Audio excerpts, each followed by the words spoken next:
that shows our teamwork as a facility, as a dispensary.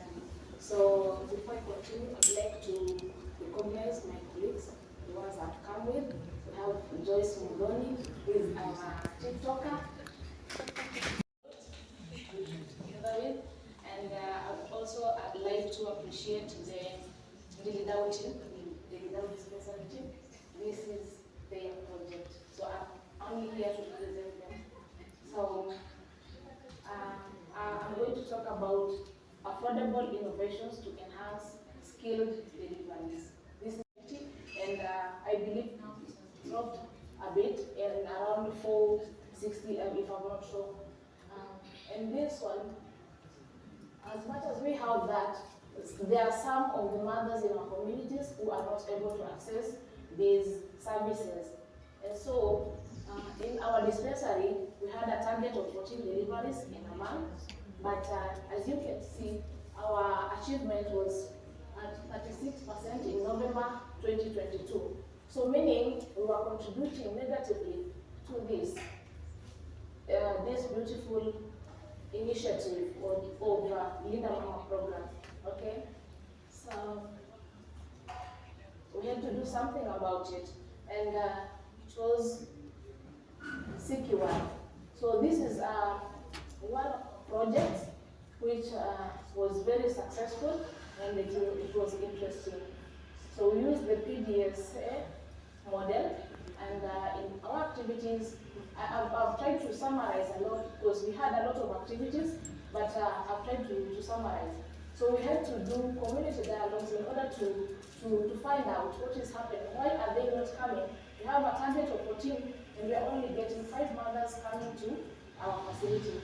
And keeping in mind that we still had home deliveries being reported by the CHPs. So we had to do something about it. So we went to the villages and we did community dialogues, which you can find in our social media channels, our YouTube channel, the dispensary-Taveta. You can go straight to our YouTube and you'll find some of our community dialogues, especially in the Maasai community. Okay, so we found out that the dialogues were able to find out that our attitude contributed a lot to the barriers in access to the services. So as we all know, the public service deliveries is labeled as the worst in offering medical services. Am I right? It is a perception. So we are here to change that perception. Okay? So we are doing something to make sure that our mothers deliver in a hospital and they're welcomed well. We had to borrow a leaf from our neighboring country, Tanzania, and we welcome them with like, karibu sana, feel free, you can talk to us, such like things, like you do in M.P.Sha and all other big private facilities. So we are doing that, and we really appreciate that. They are happy. Yes, so they are free to communicate to us. We are not harsh to them. So they are free to tell us what they have gone through maybe in the past.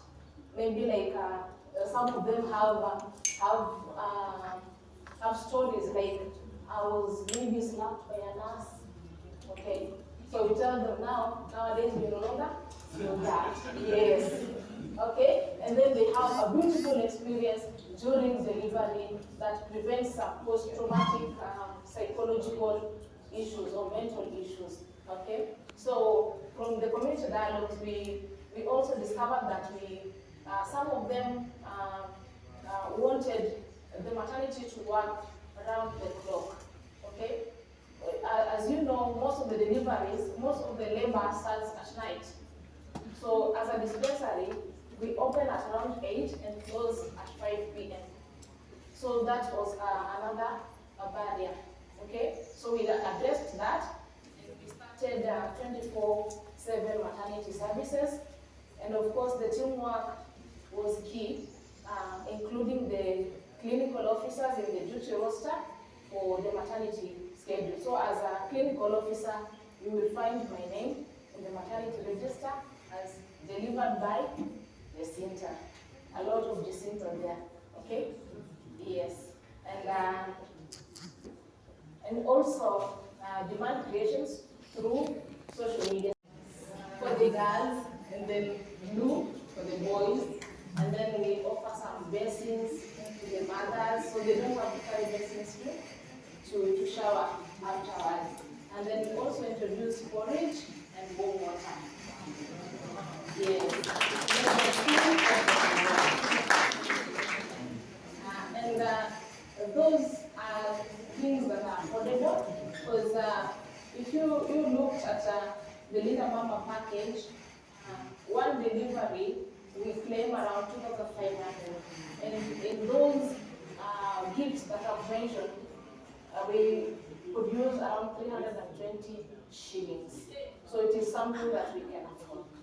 And it's also a win-win to us, because the more deliveries we have, so they really referred mothers to get that stipend.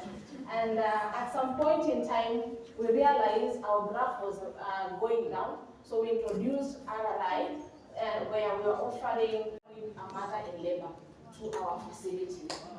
So including the borders, the husband, maybe to the wife, or a neighbor brought a mother in labor to our facility. And then the data was collected from the maternity register and the mortgage 711 and analyzed monthly.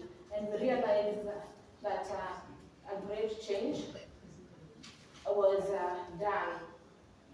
Okay.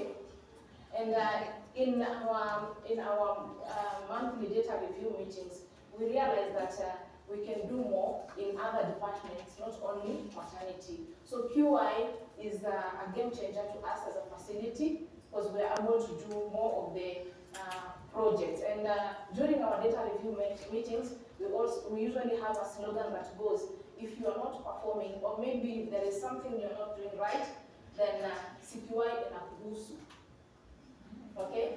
So when we realize you're not in your department, there is something that is not right, or maybe when you need to improve on something, then CQI inakuhusu. Including the support staff.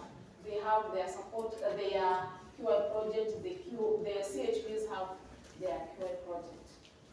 So our skill deliveries increased from 36% in December 2022 to 85% in January, then 92% in February, 100% in March, and 107% in April, then 178% in May.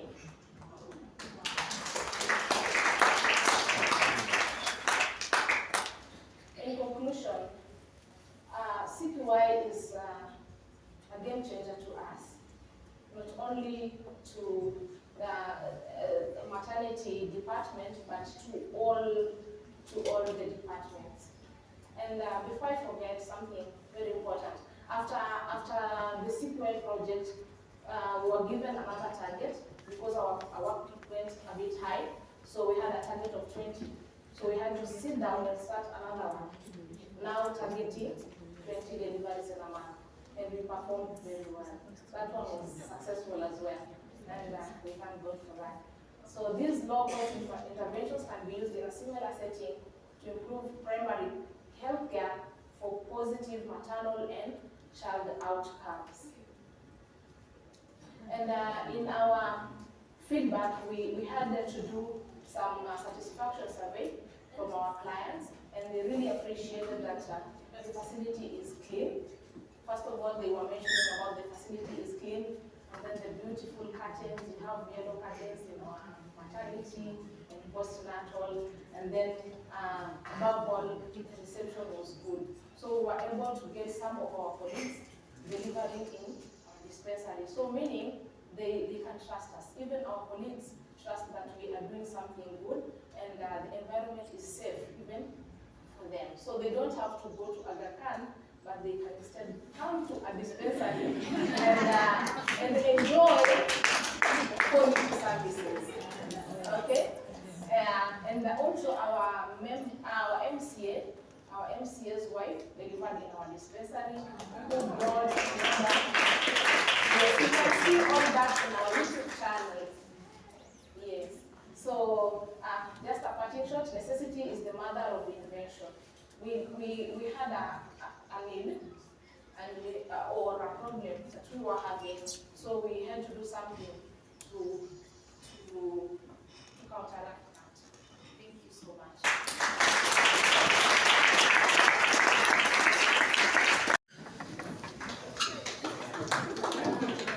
Let's give a parent clap in an organized manner. Let's compare Maua, then we give it to her. 1, 2, 3. 1, 2, 3, 4, 5.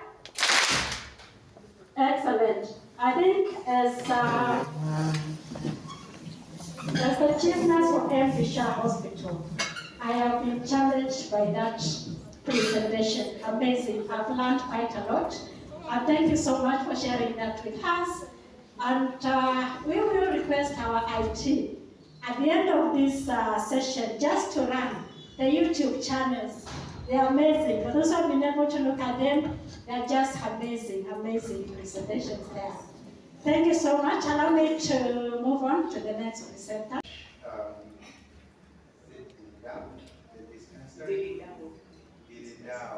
you so much for that QA initiative. Very good. My only, not even a question, my only advice, because this has happened before in another setting, is that the county gazette that facility to a level 4, so that you protect yourself. Yeah?